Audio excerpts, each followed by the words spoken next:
रामकृष्ण हरी.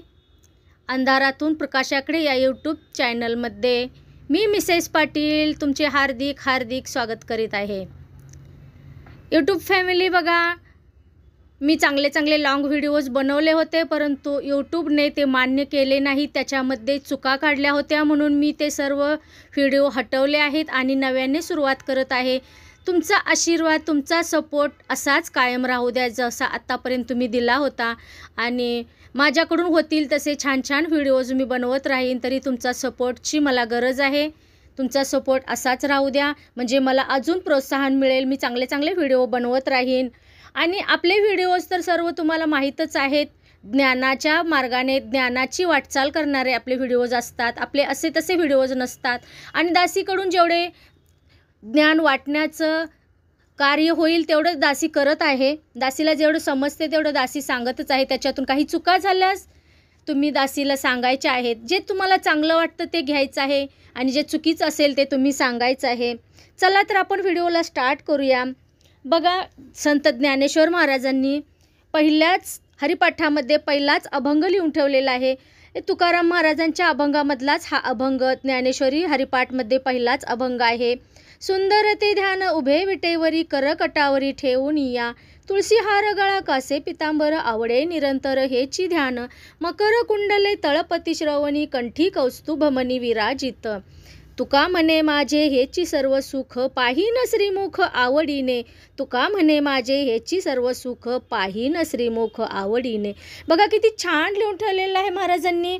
महाराज म्हणतात की हे जे परमेश्वराचं जे रूप आहे हे सुंदर, खूप असं सुंदर रूप आहे. आनंद देणारं रूप आहे. कमरेवर हात ठेवून हे आपला देव उभा आहे.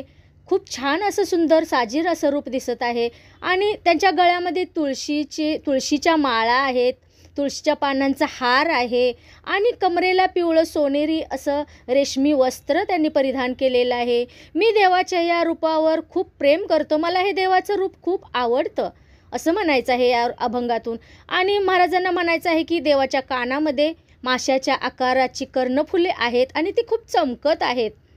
आणि गळ्यामध्ये मौल्यवान रत्न कौस्तुभ त्यांनी परिधान केलेला आहे, तो खूप चमकत आहे असं महाराजांना म्हणायचं आहे. महाराज म्हणतात की मी देवाच्या पवित्र मुखाकडे प्रेमाने पाहत राहीन, यातच मला आनंद मिळतो. बघा, शेवटी लिहिलेलं आहे महाराजांनी, तुका म्हणे माझे ह्याची सर्व सुख पाहीन श्रीमुख आवडीने.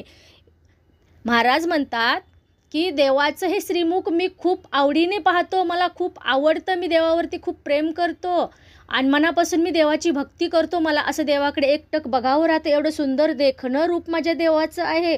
त्यांच्या गळ्यामध्ये किती छान माळा आहेत.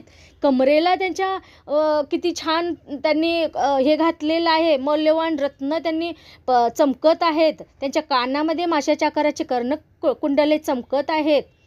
आणि कमरेला पिवळं सोनेरी वस्त्र, रेशमी असलेलं वस्त्र त्यांनी घातलेलं आहे.